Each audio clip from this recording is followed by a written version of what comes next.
আল্লাহ তাআলা বলছেন যে হে নবী, লোকেরা আপনাকে কিয়ামতের ব্যাপারে জিজ্ঞেস করে যে কিয়ামত কখন হবে, কিয়ামত কখন হবে এটা আপনি কি করে বলবেন? এ ব্যাপারে সঠিক তথ্য জানা আছে তো শুধু একজনের, তিনি কে? কিয়ামত যে হবে এতে কোনো সন্দেহ আছে? এই পৃথিবী কি আজীবন এরকম থাকবে? আমরা কি চিরকাল থাকতে এসেছি? নো, এটা একটা ট্রানজিট পিরিয়ড, আমাদেরকে চলে যেতে হবে। বিশ্বনবী মক্কার জমিনে কিয়ামতের ব্যাপারে মানুষকে সচেতন করতে লাগলেন, বলতে লাগলেন the day of judgement, the day of অ্যাকাউন্টেবিলিটির কথা। তিনি বুঝাতে লাগলেন, ও মক্কার লোকেরা, এই দিন দিন না, আরো দিন আছে। এই দুনিয়াটাই সব নয়, বিশাল এক জগৎ পড়ে আছে, সেখানে আল্লাহর সামনে তোমাদেরকে দাঁড়াতে হবে। এই পৃথিবীটা একদিন থাকবে না, সব ভেঙে চুরে চূর্ণ বিচূর্ণ আর খান খান হয়ে যাবে, ঠিক কিনা? বিশ্বনবী মক্কার জমিনে মক্কাবাসীদেরকে কিয়ামতের ব্যাপারে সচেতন করতে লাগলেন আর পড়তে লাগলেন আল কারিআতু মাল কারিআ ওয়া মা আদরাকা মাল কারিআ। আবার নবী শোনাতে লাগলেন ইযা যুলজিলাতিল আরদু জিলজালাহা ওয়া আখরাজাতিল আরদু আসকালাহা। বিষ্ণুই বলতে লাগলেন বিশাল বিকট একটা ভয়ঙ্কর আওয়াজ হবে, ইসরাফিলের সিংহার ফুৎকারের মধ্য দিয়ে গোটা বিশ্বটা ভেঙে চুরে খান খান হয়ে যাবে, ঠিক কিনা? জমিনটা কেঁপে উঠবে, সাগরের পানির মধ্যে দাউ দাউ দাউ দাউ করে আগুন জ্বলবে, পাহাড়গুলো ভেঙে দুমড়ে মুচড়ে সব শেষ হয়ে যাবে। ওই দিনটার নাম কিয়ামতের দিন, ঠিক কিনা? যত কিয়ামতের আয়াত, ইযা ওয়াকাআতিল ওয়াকিআ লাইসা লিওয়াকাআতিহা কাযিবা খাফিদাতুর রাফিআ আল হাক্কাতু মাল হাক্কা ওমা আদরাকা মাল হাক্কা। এই কিয়ামতের ভয়ঙ্কর আয়াতগুলো যখন বিশ্বনবী মক্কায় শোনাতে লাগলেন, কাফেরদের হৃদয়ের ভিতরেও ভয় চলে আসলো। কাফেররা মনে মনে ভাবে, এই মুহাম্মদ তো জীবনে মিথ্যা কথা বলে নাই, বিশ্বনবী ওনার জীবনে কখনো মিথ্যা বলেছেন? ওদের মাথায় প্রশ্ন আসলো, মুহাম্মদ তো কখনো মিথ্যা কথা কয় না, তো ও যে বারবার কিয়ামত কিয়ামত বলতেছে, যদি এই কথাটা মিথ্যা না হয়ে সত্যি হয় তাহলে আমরা যাবো কই? সুবহানাল্লাহ পড়। ওদের মনের ভিতরে ভয় ঢুকে গেল, কিরে মুহাম্মদ বারবার কিয়ামতের কথা বলে, মুহাম্মদ তো কোনোদিন মিথ্যা বলে না, তো মুহাম্মদ যে কিয়ামতের কথা বলছে এটাও নিশ্চয়ই মিথ্যা হবে না, তাহলে কিয়ামত যদি সত্যি সত্যি হয় আমরা যাব কই? চল সবাই মিলে মুহাম্মদ রে ধরি। ও মুহাম্মদ, এই যে তুমি কিয়ামতের কথা আমাদের কাছে বলে বেড়াও, আমাদেরকে বলো কোন দিন কত তারিখে এই কিয়ামত হবে? ইয়াসআলুনাকা আনিস সাআতি আইয়ানা মুরসাহা ফীমা আনতা মিন যিকরাহা ইলা রাব্বিকা মুনতাহাহা। পড়েন আল্লাহু আকবার। ও নবী, লোকেরা এসে আপনারা জিজ্ঞেস করে কিয়ামত কবে হবে? ফীমা আনতা মিন যিকরাহা, কিয়ামত কবে হবে আপনি কেমনে বলবেন? এই জ্ঞান তো আপনার নাই, এই জ্ঞান আছে একজনের, তিনি কে? O my prophet, people are asking you regarding কিয়ামা, the time, the day of judgement. Who are you to talk anything about it? The final decision and the day of কিয়ামা is only known by Allah. কেউ জানে না কিয়ামত কবে হবে, একজন ছাড়া, তিনি কে? বিশ্বনবীও জানে না, ঠিক কিনা? ইন্নাস সাআতা লাআতিয়াতুন লা রাইবা ফিহা ওয়ালাকিন্না আকসারান নাসি লা ইউমিনুন। আল্লাহ বললেন, নবী কিয়ামত হবেই হবে, কেউ কিয়ামতকে ঠেকিয়ে রাখতে পারবে? তবে অনেকে এই কিয়ামতের উপর বিশ্বাস করে না। পৃথিবীর কোন শক্তি এই কিয়ামতকে ঠেকায় দিতে পারবে? পারবে? ডোনাল্ড ট্রাম্প, পৃথিবীর কোনো প্রধানমন্ত্রী, প্রেসিডেন্ট, সবাই মিলে, মানব জাতি, জিন জাতি, ফেরেশতারা মিলেও যদি ট্রাই করে কিয়ামতকে আটকায় রাখা যাবে? তাহলে কিয়ামত হবেই হবে, তবে কবে হবে কেউ জানে না, একজন ছাড়া, তিনি কে? ইন্নাল্লাহা ইনদাহু ইলমুস সাআ। কেউ জানে না, বিশ্বনবীও জানে না। সাইয়েদনা জিবরাইল আলাইহিস সালাম বিশ্বনবীকে জিজ্ঞেস করলো, ইয়া রাসূলুল্লাহ মাতা সাআ, নবী কিয়ামত কবে হবে? বিশ্বনবী বললেন মাল মাসউলু আনহা বিআ'লামা মিনাস সাইল। ও জিবরাইল, তুমি যেমনি জানো না আমিও তেমনি জানি না, তোমার যা দশা আমারও তাই দশা। মাল মাসউলু আনহা বিআ'লামা মিনাস সাইল, যাকে জিজ্ঞেস করা হয়েছে সে প্রশ্নকারীর চেয়ে ভালো জানে না। তুমি যে অবস্থা আমারও এই অবস্থা। তার মানে বিশ্বনবীও জানতেন না। এক সাহাবী বললেন ইয়া রাসূলুল্লাহ মাতা সাআ, কিয়ামত কবে হবে? বিশ্বনবী বললেন মাযা আ'দাদতা লিস-সাআ, কিয়ামত কবে হবে জানার জন্য পাগল হইছো? তুমি কিয়ামতের জন্য কি প্রস্তুত করেছো? সাহাবী বলে মা আ'দাদতু লাহা শাইআন, কিচ্ছু প্রস্তুত করি নাই। ইল্লা আন্নী উহিব্বুল্লাহ ওয়া রাসূলুহু, শুধু একটা জিনিস করেছি। কি?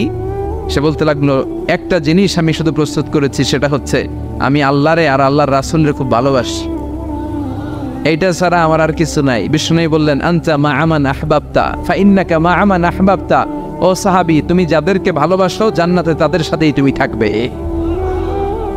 তাহলে এই পুরো আলোচনা থেকে বুঝলাম কিয়ামত হবেই, কেউ ঠেকায় রাখতে পারবে? তবে কবে হবে কেউ জানে না, একজন ছাড়া। তিনি কে? এমনকি বিশ্বনবী নিজেও জানে না, ঠিক কিনা? আল্লাহ ছাড়া কেউ জানে না। অনেকে বলে এত সালে কিয়ামত, এত সালে কিয়ামত, এই জাতীয় কথাবার্তা সমাজে বর্তমানে আছে না নাই? এটা ঠিক না, এদের কথায় কান দিবেন না। আমরা জানি না কবে হবে, কিচ্ছু জানি না। জানে কে? তবে কিছু আলামত, কিছু সাইন, আশরাতুস সাআ, কিছু আলামত বিশ্বনবী আমাদেরকে শুনিয়ে গিয়েছেন যে এই এই পরিস্থিতি যখন সমাজে হবে তখন মনে করবে কিয়ামত হতে খুব বেশি দেরি নাই, সময় খুব কাছে। সুবহানাল্লাহ পড়েন। এই আলামতগুলো দুই ভাগে বিভক্ত, একটা হচ্ছে কিয়ামতের ছোট আলামত, আরেকটা হচ্ছে কিয়ামতের বড় আলামত। কিয়ামতের বড় আলামত 10টি। টেকনাফের ভাইয়েরা বলেন বড় আলামত কয়টি? আল্লাহর মেহেরবানিতে কিয়ামতের এই বড় বড় 10টা আলামতের একটাও আমাদের সমাজে এখনো দেখা যায় নাই। কিন্তু কিয়ামতের ছোট আলামত অনেকগুলো, আর তার বেশিরভাগই সমাজে দেখা দিয়েছে। তার মানে বড় আলামত শুরু হওয়ার খুব দেরি নাই, কথা কন। কিন্তু কবে শুরু হবে এক্স্যাক্টলি দিনক্ষণ তারিখ দিয়ে বলা সম্ভব? এটা জানে শুধু একজন, চিৎকার করে বলতে হবে তিনি কে? বিশ্বনবী বলেছেন কিয়ামতের ছোট আলামতের সর্বপ্রথম আলামত হচ্ছে বিআসাতু রাসূলিল্লাহ, আল্লাহর রাসূল সাল্লাল্লাহু আলাইহি ওয়াসাল্লামের দুনিয়াতে আগমনটাই কিয়ামতের প্রথম আলামত। সুবহানাল্লাহ নাই? কথা বুঝতে কষ্ট হচ্ছে? বিশ্বনবীর আগমনটাই হচ্ছে কিয়ামতের প্রথম আলামত। বিশ্বনবী চলে আসছে, তার মানে আর নবী আসবে না, এবার কিয়ামতের দিকে আগাইতে হবে। চিল্লা এখন ঠিক কিনা? বিশ্বনবী বলতেন বুইস্তু আনা ওয়া সাআতু কাহাতাইন, আমি এবং কিয়ামত এইভাবে পিঠাপিঠি হয়ে নাজিল হয়েছি। এই আঙ্গুল থেকে এই আঙ্গুলের মাঝখানে যেমনি তেমন কোনো ব্যবধান নাই, আমি নবী আর কিয়ামতের মাঝখানে তেমন কোনো ব্যবধান নাই। সুবহানাল্লাহ পড়েন। তারপরেও কত বছর চলে গেল? প্রায় 1400 বছর, প্রায় 1500 বছর চলে গেল, এখনো কিয়ামত হয় নাই। কবে হবে কে জানে? জোরে বলেন কে জানে? তাহলে কিয়ামতের ছোট আলামতের প্রথমটা আমরা দেখলাম যে বিশ্বনবীর আগমন, প্রথম আলামত পাওয়া গিয়েছে, ঠিক কিনা? এরপরে বাকি আলামতগুলো পাওয়া গিয়েছে কি যায় নাই আপনারা বলবেন, আমি প্রশ্ন করলে আপনারা উত্তর দিবেন। আসেন আমরা দেখি বিশ্বনবী বাকি আলামতের ব্যাপারে কি বললেন। এরপরে বিশ্বনবী বললেন কাসরাতু যুহুরিল ফিতান বিআনওয়াইহা, কিয়ামতের আগ দিয়ে সমাজে ফিতনা ফাসাদ বেড়ে যাবে। এই আলামতটা সমাজে আছে না নাই? টেকনাফে আছে ফিতনা? কি ফিতনা আছে কোন? হ্যাঁ কয় বেশি বেশি। কি ফিতনা আছে? ঈমান আমলের ফিতনা, আর টাকা পয়সার ফিতনা, হ্যাঁ, আর জায়গা জমির ফিতনা, আর ক্ষমতা নিয়ে ফিতনা, একজনের ভোট আরেকজনের দেয়ার ফিতনা, আছে না নাই? আর আর কি ফিতনা? নারীর নির্যাতন, আরেকজন কোন পুরুষ নির্যাতন, সব নির্যাতন এই দেশে আছে না নাই? এইভাবে আর্থিক ফিতনা, পারিবারিক ফিতনা, সামাজিক ফিতনা, রাষ্ট্রীয় ফিতনা, নারী ঘটিত ফিতনা আছে না নাই? কিয়ামতের আগে জ্বলন্ত আগুনের কয়লা হাতে রাখা সহজ হবে, কিন্তু ঈমান নিয়ে বেঁচে থাকাটা কঠিন হয়ে যাবে। সকালে একজন ব্যক্তি মুমিন থাকবে, বিকেলে কাফের হয়ে যাবে, বিকেলে মুমিন, সকালে কাফের হয়ে যাবে। ফিতনাতুন তামুজু কামাউজিল বাহার। এই যে কক্সবাজার, আপনাদের বোঝাতে সুবিধা, সাগরের ঢেউ যেমনি তীরে বালুর উপর স্যান্ড, এই স্যান্ডের উপর বালুর উপর যেমনি আছড়ে পড়ে, বড় বড় ফিতনা এসে আছড়ে পড়বে। আপনি ফিতনা থেকে বাঁচতে চাইলেও বাঁচতে পারবেন না। আপনি হক হালাল মেনে চলতে চান, আপনি হালাল পন্থায় জীবন চালাতে চান, আপনি সরকারি চাকরি করেন, আপনি ঘুষ খান না, কিন্তু চাইলেও পারবেন না। আপনার ডানে ঘুষ, বায়ে ঘুষ, সামনে ঘুষ, পেছনে ঘুষ, টেবিলের উপরে ঘুষ, নিচেও ঘুষ। আপনি কই যাবেন? আপনি চোখ বাঁচাতে চাচ্ছেন যে আমি কোনো নেকেড সিনারি দেখব না, আমি মিজানুর রহমান আজহারি হুজুরের ওয়াজ দেখব। ইউটিউবে ঢুকলেন, লিখলেন মিজানুর রহমান আজহারি ওয়াজ, সার্চ দিলেন, ওয়াজ চলে আসছে। ওয়াজের পাশে দেখবেন এক বেডি বেসকি দিয়ে রয়েছে, আছে না নাই? তো দেখতে ঢুকছেন ওয়াজ, ওদিকে দেখবেন যে আরেকজন বেসকি মেরা রয়েছে। তার মানে আপনি চাইলেও এখন আর চোখ হেফাজত করতে পারছেন না। ফিতনাতুন তামুজু কামাউজিল বাহার। বিষ্ণুই বললেন, সাগরের ঢেউ যেমনি তীরে এসে আছড়ে পড়ে, ফিতনা এভাবে আছড়ে পড়বে। চারদিকে ফিতনা, ডানে তাকাবেন ফিতনা, বায়ে ফিতনা, সামনে ফিতনা। বাঁচতে চাইলেও বাঁচতে পারবেন না। আপনি ঝগড়া করতে না চাইলেও, আপনি ঝগড়া করেন না কেন, আপনার পায়ে পাড়া দিয়ে ঝগড়া করবে, আছে না নাই? এজন্য বিশ্বনবী দোয়া করতেন, আল্লাহুম্মা ইন্না নাউযু বিকা মিনাল ফিতান মা যাহারা মিনহা ওয়া মা বাতান। আল্লাহ, প্রকাশ্য ফিতনা, গোপন ফিতনা, সব ফিতনা থেকে তুমি আমাদের বাঁচাও। আর জোরে পড়ে না আমি। আসেন দোয়াটা সবাই একসাথে পড়ি, আমার সাথে সাথে আওয়াজ করে পড়বেন। আল্লাহুম্মা ইন্না নাউযু বিকা মিনাল ফিতান মা যাহারা মিনহা ওয়া মা বাতান। আল্লাহুম্মা ইন্না নাউযু বিকা মিনাল ফিতান মা যাহারা মিনহা ওয়া মা বাতান। এর মানে আল্লাহ, দেখা যায় দেখা যায় না এরকম সব ফিতনা থেকে তুমি আমাদেরকে বাঁচাও। তো এই যে বিষ্ণুই বললেন কিয়ামতের আগে ফিতনা সমাজে বেড়ে যাবে, এই আলামতটা আমাদের সমাজে আছে না নাই? তাহলে দুইটা পাইলাম, বিশ্বনবীর আগমন এটাও পাইলাম, ফিতনা বেড়ে যাবে এটাও পেলাম। এরপর বিষ্ণু ঈসা ইসলাম বলেছেন, খরুজ মুদ্দাঈন নবুয়া, কিয়ামতের আগে ভণ্ড নবী দাবিদাররা বের হয়ে যাবে। ভণ্ড নবী দাবিদার আছে না নাই? বিষ্ণু বুখারীর বর্ণনায় বললেন 30 জন হবে এদের সংখ্যা। সবগুলো হচ্ছে দাজ্জালুন কাজ্জাবুন, মিথ্যাবাদী দাজ্জাল।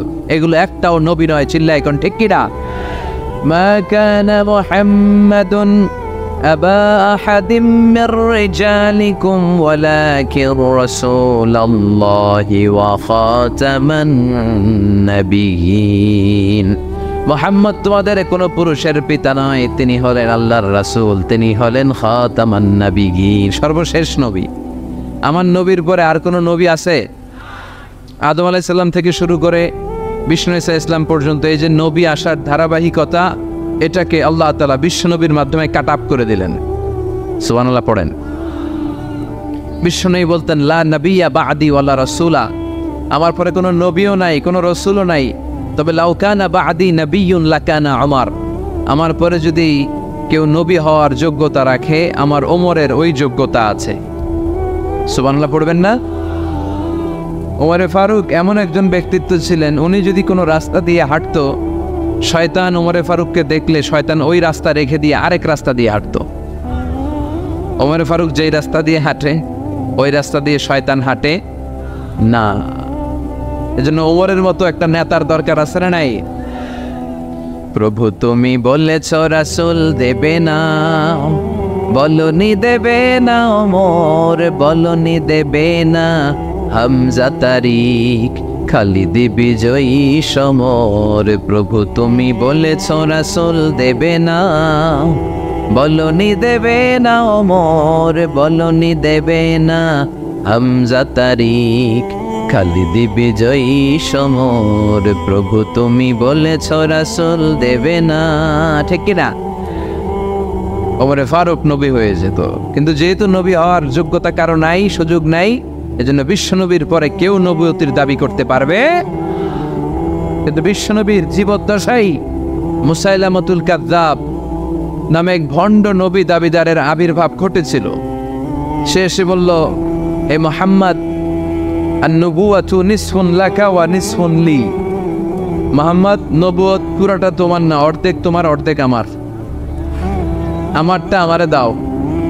বিশ্বনবী বললেন, তুই মিথ্যাবাদী, তুই কি কাযযাব। সে বিশ্বনবীর মতো অ্যাক্টিং করত, বিশ্বনবী যা যা করতেন সেও তা তা করার চেষ্টা করত। বিষ্ণু ঈসা ইসলাম কোনো গাছের মধ্যে হাত লাগালে ওই গাছের ফলন বাড়িয়ে দিত কে? তো সেও বিশ্বনবীর মতো অ্যাক্টিং করে সবাই বলতো, তুমি যেহেতু নবী দাবি করো তুমি আমাদের গাছে হাত লাগাও। তো সেও হাত লাগায় দিত, কিন্তু ফলন বাড়তো না, গাছে ফল যা আসতো ওগুলো ঝরে পড়তো, উল্টা হতো।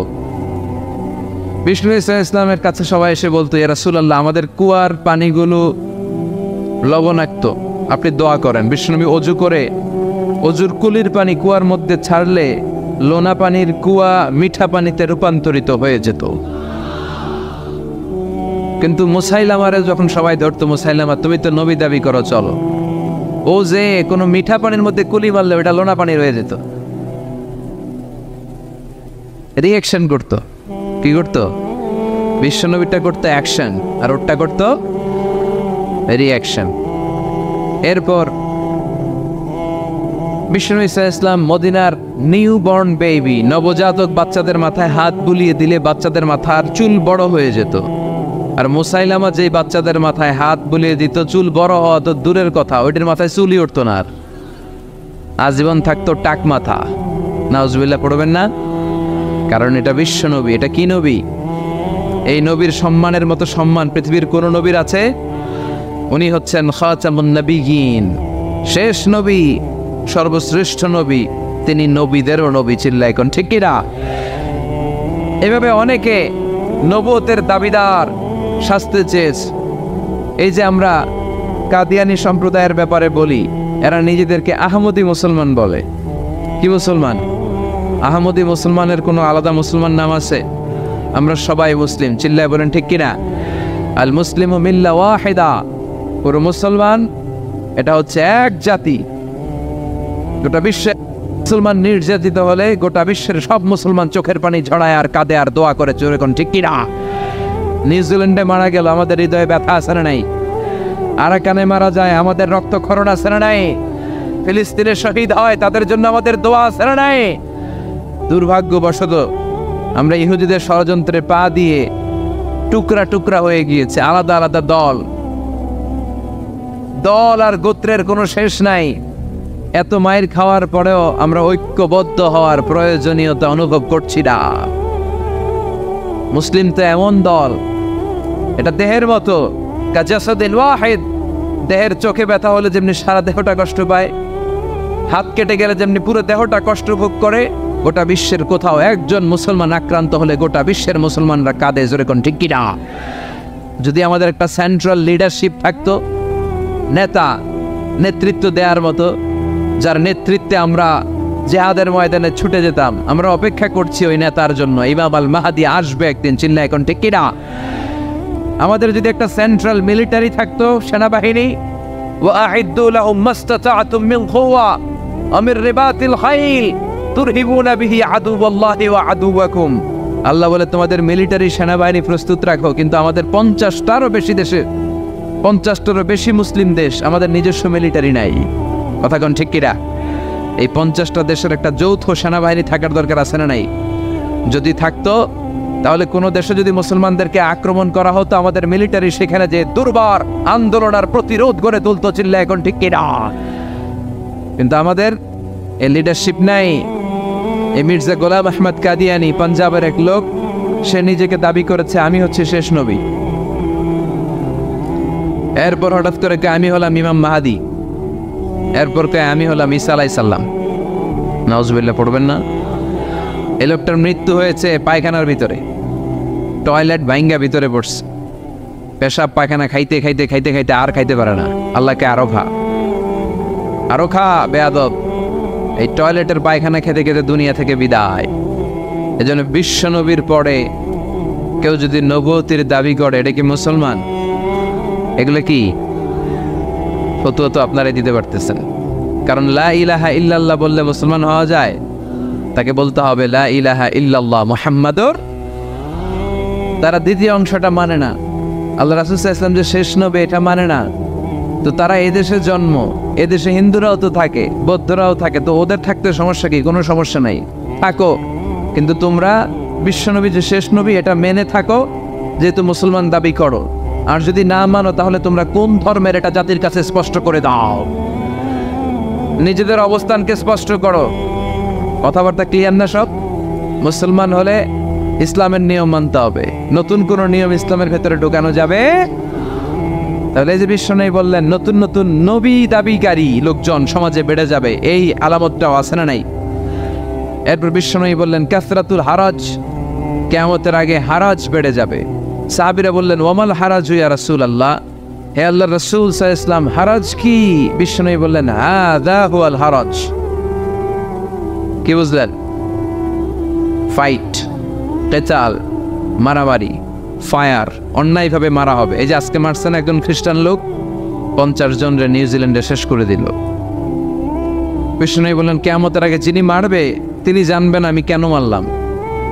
এদেশেও অনেকে মারে, কেন মারে জানে না, কেউ উপরের নির্দেশ আছে না নাই? আর যারে মারা হলো সেও জানে না আমি কি অপরাধে বললাম, কেন গুম হইলাম, কেন ক্রস ফায়ারে পড়লাম আমি জানি না। তো এই আলামতটা সমাজে আছে না নাই? দেখছেন বিশ্বনবী কেমন যেন এই 21শ শতাব্দীর দিকে তাকিয়ে তাকিয়ে আলামতগুলো বলে গিয়েছে। যেগুলোই বলেছে প্রতিটা আলামত অক্ষরে অক্ষরে মিলে যা। এরপর বিশ্বনবী বলেছেন দিয়াউল আমানা, কিয়ামতের আগে আমানতের খেয়ানত হবে। এটা সমাজে নাই? আমানতের খেয়ানত আছে না নাই? সাহাবারা বললেন মাতা সাআ, নবী কিয়ামত কবে হবে? বিশ্বনবী বললেন ইযা দুইয়াতিল আমানাতু ফানতাযিরিস সাআ, যখন আমানতের খেয়ানত হবে তখন তোমরা কিয়ামতের অপেক্ষা করো। সাহাবারা বললেন ইয়া রাসূলুল্লাহ ইয়া হাবিবাল্লাহ কাইফা ইদাআতুহা, কেমন করে আমানতের খেয়ানত হয় আপনি আমাদেরকে বুঝিয়ে বলেন। বিশ্বনবী বললেন ইযা উসিদাল আমরু ইলা গায়রি আহলিহি ফানতাযিরিস সাআ, যেই ব্যক্তি যেই চেয়ারে বসার যোগ্য নয়, যেই ব্যক্তি যেই পজিশনে যাওয়ার যোগ্য নয়, সেই ব্যক্তি যদি যোগ্যতা ছাড়াই ওই পজিশনে চলে যায়, ওই চেয়ারে বসে যায়, তখনই কিয়ামত হয়ে যাবে। এই আমানতের খেয়ানত আছে না নাই? সভাপতি হওয়ার যোগ্যতা নাই, সভাপতি হয় মসজিদের, আছে না নাই? সেক্রেটারি হওয়ার যোগ্যতা নাই, সেক্রেটারি হয়, আছে না নাই? বক্তা হওয়ার যোগ্যতা নাই, বক্তা হয়, আছে না নাই? আপনারা টেকনাফে শিশু বক্তা আনেন না? হ্যাঁ, 36 ইঞ্চি 28 ইঞ্চি বক্তা, তারপর শিশু বক্তা, এরপর আগে নারী ছিল এরপরে পুরুষ হয়ে গেছে, এই বক্তা আছে না নাই? তো আপনি আনবেন তো ওই লোককে যে কোরআন জানে, যে হাদিস জানে, যে সমসাময়িক যে ক্রাইসিস সমস্যা, কোরআন সুন্নাহর আলোকে এই সমস্যার সমাধান দিয়ে যেতে পারবে, ঠিক কিনা? এরকম আলেমরে আইনা বসানোর দরকার আছে না নাই? এখন আপনি যদি লোক জড়ো করার জন্য শিশু বক্তা নিয়ে আসলেন, এটা কোলে করে আনা লাগে। এই যে আজকে যে মঞ্চ বানাইছেন আপনারা, জীবন উঠতে পারবেন এটাতে। আজকে মঞ্চ দেখছেন আপনারা, একেবারে বিশাল আরশ। তো এইখানে উঠাইতে হলে 3-4 জন এর কোলে করে কাঁধে করে উঠাইতে হবে। এরপর হাত নাই পা নাই এরকম বক্তা আছে না নাই? আমি দেখছি একজন, তারে দেখার জন্য লক্ষ লক্ষ মানুষ। এরপর আগে নাকি নারী ছিল, এরপর পুরুষ হয়ে গেছে। পৃথিবীর কোথাও এগুলো শুনি না, এই দেশে এগুলো হয়। তো এগুলো আমানতের খেয়ানত। মসজিদের সভাপতি যিনি হবেন আপনাকে নামাজি হতে হবে। সভাপতি মানে আপনি প্রধান মসজিদের, তা আপনি যদি বেনামাজি হন কেমনে হবে? কথা বলেন। নামাজ পড়েন এরকম সভাপতি আছে না নাই? আমি সবার কথা বলছি না, যারা পড়ে না এদের কথা বলছি। বেশিরভাগ মসজিদের এই অবস্থা, মসজিদ নিয়ে দলাদলি কিলাকিলি আছে না নাই? এমপি হওয়ার যোগ্যতা রাখে না এমপি হয়, আছে না নাই? মন্ত্রী হওয়ার যোগ্যতা রাখে না মন্ত্রী হয়, আছে না নাই? আউলা জাউলা বকে এরকম আছে না নাই? তাহলে বিশ্বনবী যা বললেন কথায় কথায় মিলে যায়। আমানতের খেয়ানত এটা কিয়ামতের আলামত,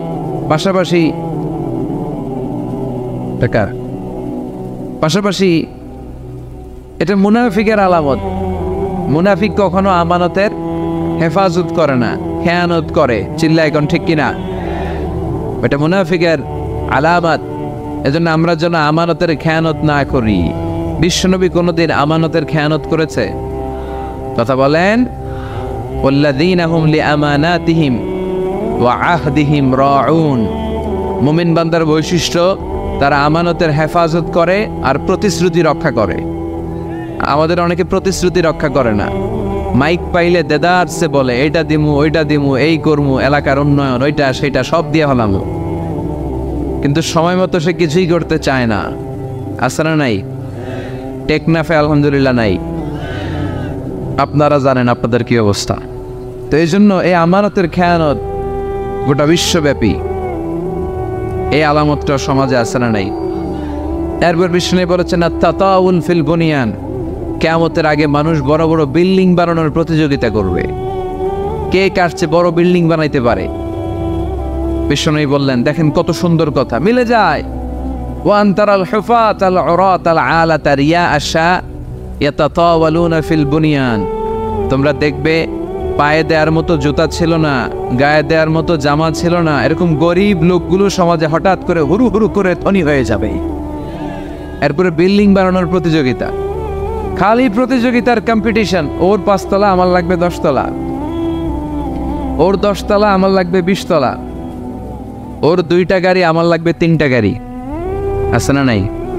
ও তাহাজ্জুদ পড়ে আমিও তাহাজ্জুদ পড়ব, এটা নাই। কথা বলেন। আমিনাল লাইলি ফাতাহাজ্জাদ বিহি নাফিলাতান লাকা আসা আন ইয়াবআসাকা রাব্বুকা মাকামাম মাহমুদা। আল্লাহ ডেকে বলেন, নবী রাতের শেষ অংশে উঠে তাহাজ্জুদের নামাজ পড়েন। তাহাজ্জুদের নামাজ পড়লে আপনার মর্যাদা বাড়ায়া দিবে কে? তাহাজ্জুদের যায় না মাঝে মরণ দিও প্রভু আমায়, একামতে দিনের কাজে কবুল করে নিও আমায়। চিল্লায় পড়েন আমিন। তার মানে বড় বড় বিল্ডিং বানানোর প্রতিযোগিতা গোটা বিশ্বব্যাপী আছে, বিশেষ করে আরব বিশ্বে আছে না নাই? পৃথিবীর বড় বিল্ডিং গুলো ওখানে। দুবাই আছে বুর্জ আল খলিফা 163 তলা উঁচু। এরপরে সৌদি আরবে আছে একটা কিংডম টাওয়ার, এই বছরই শেষের দিকে খোলার কথা। এই বছর 19 সালেই মনে শেষ হবে। এটা 1000 মিটার উঁচু। এরপর তাইপিডাং 1 কাবাঘরের পাশে একটা আছে, এটা রয়্যাল ক্লক বলে, জামজাম টাওয়ার, ইয়া উঁচু 120 তলা। মানুষ কাবার দিকে যাবে, কাবার দিকে তাকায় থাকলেও সওয়াব। কাবা থেকে মানুষ ওটার দিকে তাকায় থাকে, এত বড়। 3টা জিনিসের দিকে তাকালেই সওয়াব। কোরআনের দিকে তাকালেই সওয়াব, মায়ের চেহারার দিকে তাকালেই সওয়াব, আর কাবার গিলাফের দিকে, কাবা ঘরের দিকে তাকালেই সওয়াব। কাবা ঘরকে কেন্দ্র করে প্রতিদিন 120টা রহমত নাজিল হয়।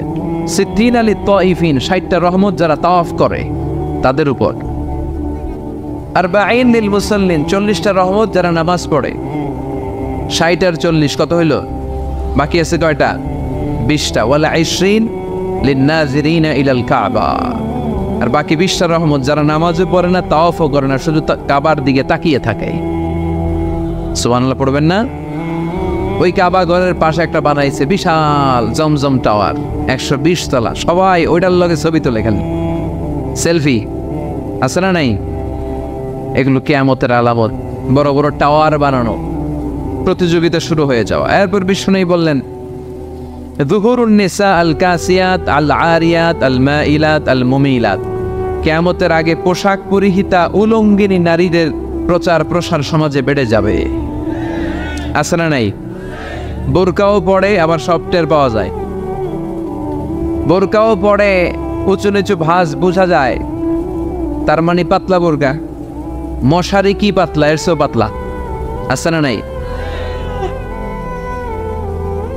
টাইট ফিটিং বোরকা, এটা হবে ঢিলে ঢালা মোটা কাপড়ের, এটা বানাইছে টাইট ফিটিং। আছে না নাই? আছি আমরা এখন জামানায়, লাজ শরম গেছে হারায়। আছি আমরা এখন জামানায়, লাজ শরম গেছে হারায়। পাতলা শাড়ির বাহার, পাখি ড্রেস লেহেঙ্গা, পোশাক দেখে নারীর লাজে মরে যাই। হায় হায়, আছি আমরা এখন জামানায়, লাজ শরম গেছে হারায়। ঠিক কি না? বাবা যারা এসেছেন খবরদার, আপনার মেয়ে আবদার করলেই আপনি যে কোনো কাপড় কিনে দিতে পারবেন? ভাই যারা এসেছো খবরদার, ছোট বোন আবদার করলেই তুমি যে কোনো ধরনের ড্রেস বোনকে কিনে দিতে পারো না। উল্টাপাল্টা পোশাক পরালে কিয়ামতের দিন আল্লাহর সুপ্রিম কোর্টের কাঠ গড়ায় হ্যান্ডকাফ পরিয়ে আসামি বানিয়ে আপনারা দাঁড় করিয়ে দিবে কে?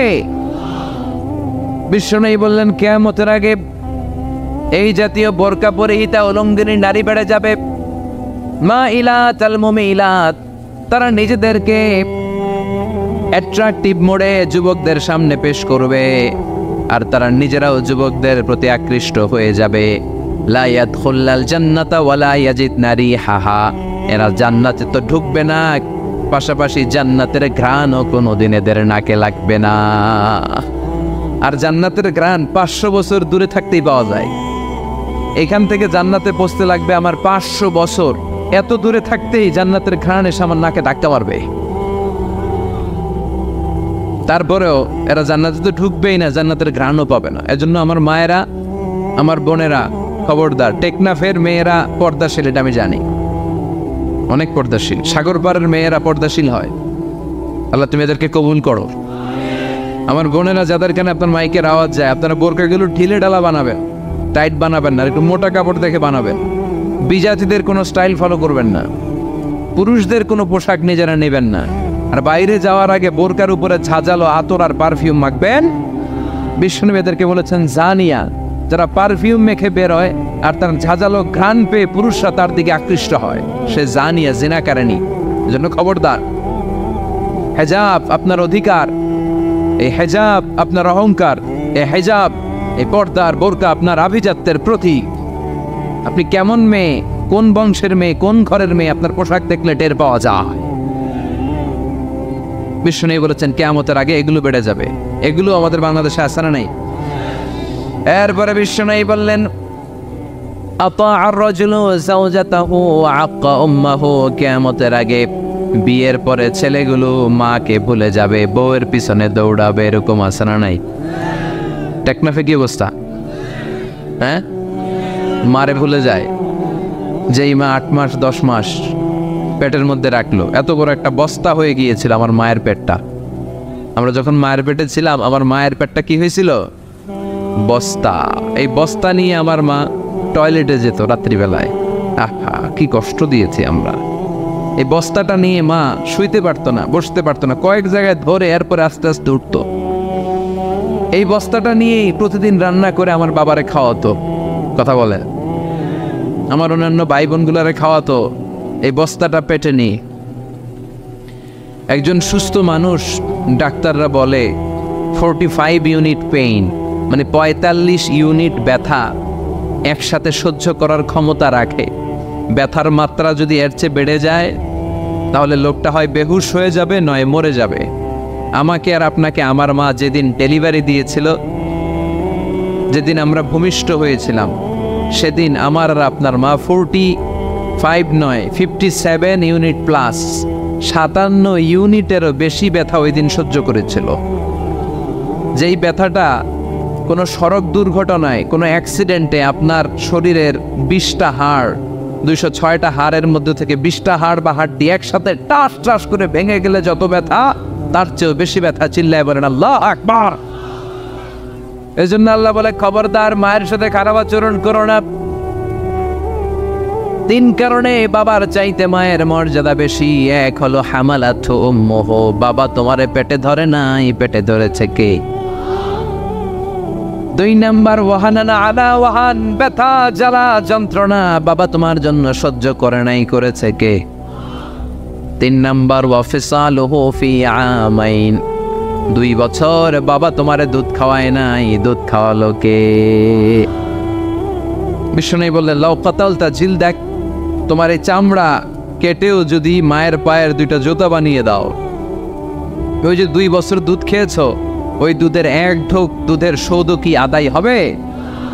মায়ের একদার দুধের দাম কাটিয়া গায়ের চাম, পাপোশ বানাইলেও ঋণের শোধ হবে না, এমন দরদি ভাবে কেউ হবে না আমার মা গো, এমন দরদি ভাবে কেউ হবে না আমার মা গো। ঠিক কি না? আল্লাহ বললেন ওয়ালাকাদ যায়্যানাস সামাআদ দুনিয়া বিমাসাবিহা ওয়া জাআলনাহা রুজুমান লিশ-শায়াতিন, আমি দুনিয়ার আকাশের মহাশূন্যটারে সুন্দর সুন্দর তারকারাজি দিয়ে সুশোভিত করেছি। সুবহানাল্লাহ।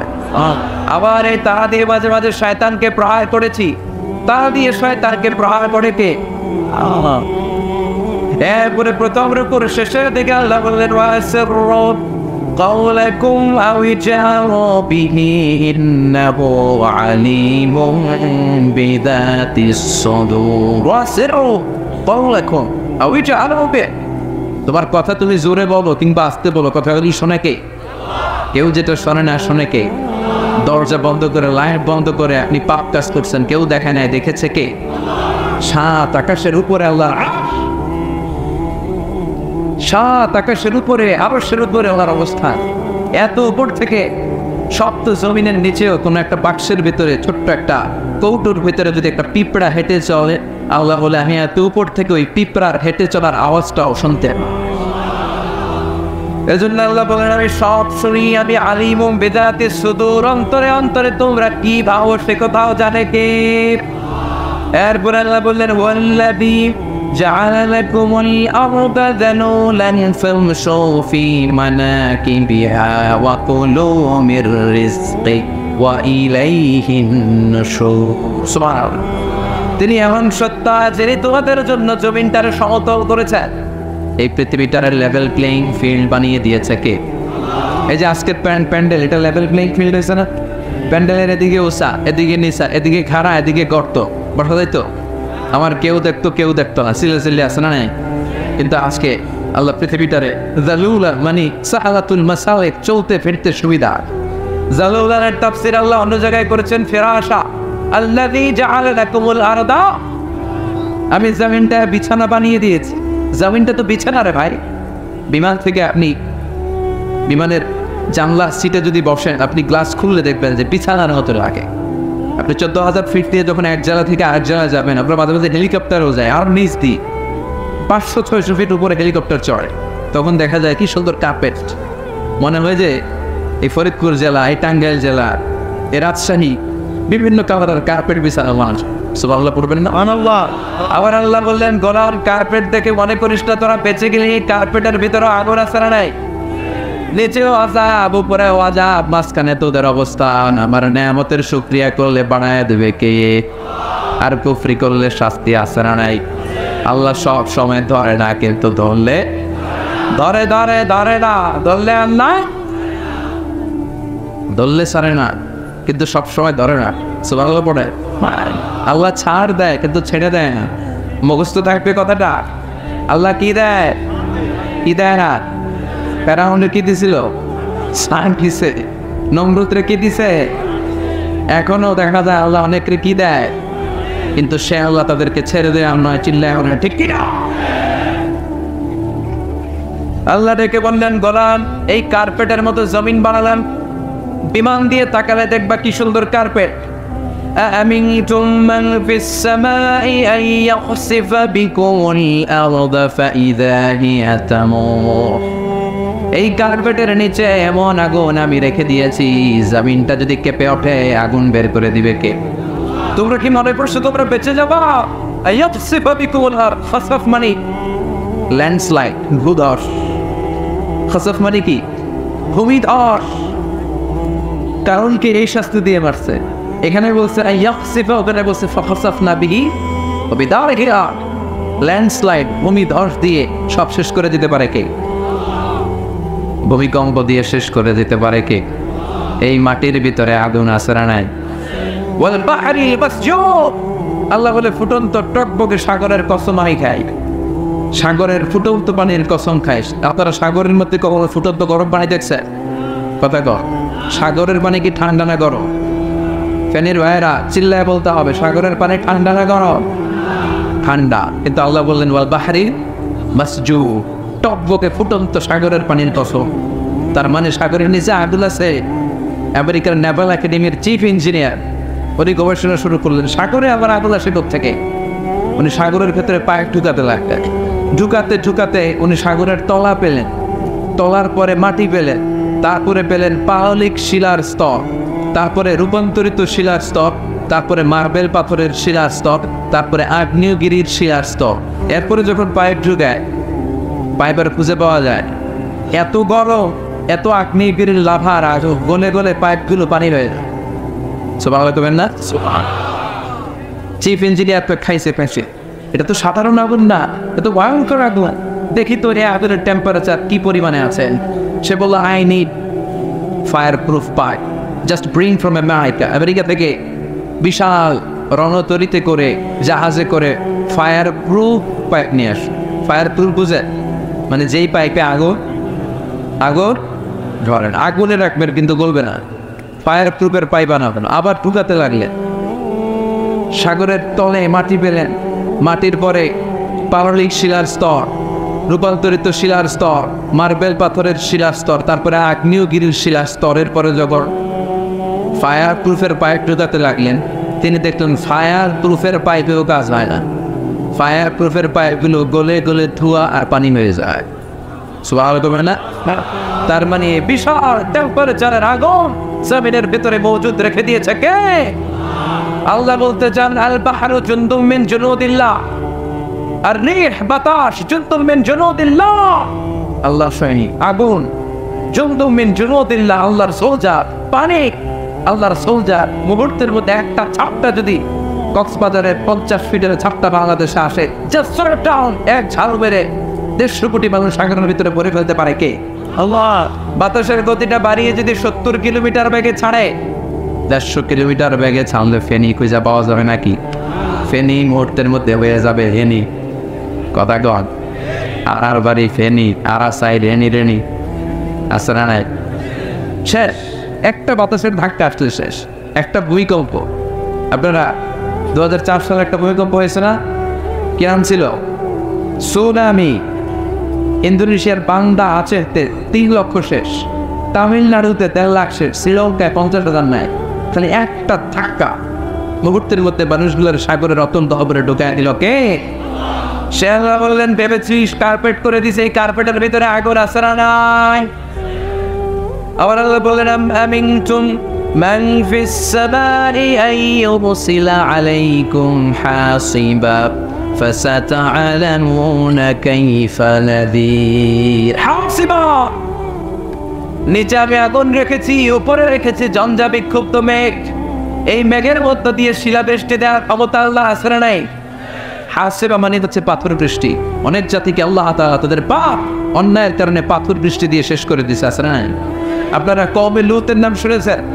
হোমোসেক্সুয়ালিটি, সমকামিতার কারণে যে আমেরিকার কয়েকটা স্টেটে তারা এই হোমোসেক্সুয়ালিটিকে লিগালাইজ করেছে। বাংলাদেশও রেইনবো রংধনুর এক সংগঠন আছে, এরা হোমোসেক্সুয়ালিটিকে সরকারিভাবে অনুমোদনের দাবি জানাচ্ছে। এদের সাথে বাংলার জনগণের কোনো সম্পর্ক নাই, চিল্লায় বলো ঠিক কিনা? এরা সমকামিতা ঢুকাতে চায়। একটা পশু আর একটা পুরুষ পশুর দিকে যায়, একটা পুরুষ কুকুর আর একটা পুরুষ কুকুরের দিকে যায় না। তারা মানুষের মধ্যে অশ্লীলতা অসভ্যতা ছড়াতে চায়। কওমে লূতের এই বদখাসলতের কারণে আল্লাহ তাআলা ফাআখাদাতহুমুস সাইয়্যা, সাইয়েদনা জিবরাইল এসে একটা চিৎকার দিলেন। মুহূর্তের মধ্যে ওই চিৎকার আওয়াজে কওমে লূতের দারগুলোর টানের পর্দা ফেটে সব লাশ হয়ে জমিনে পড়ে রইল।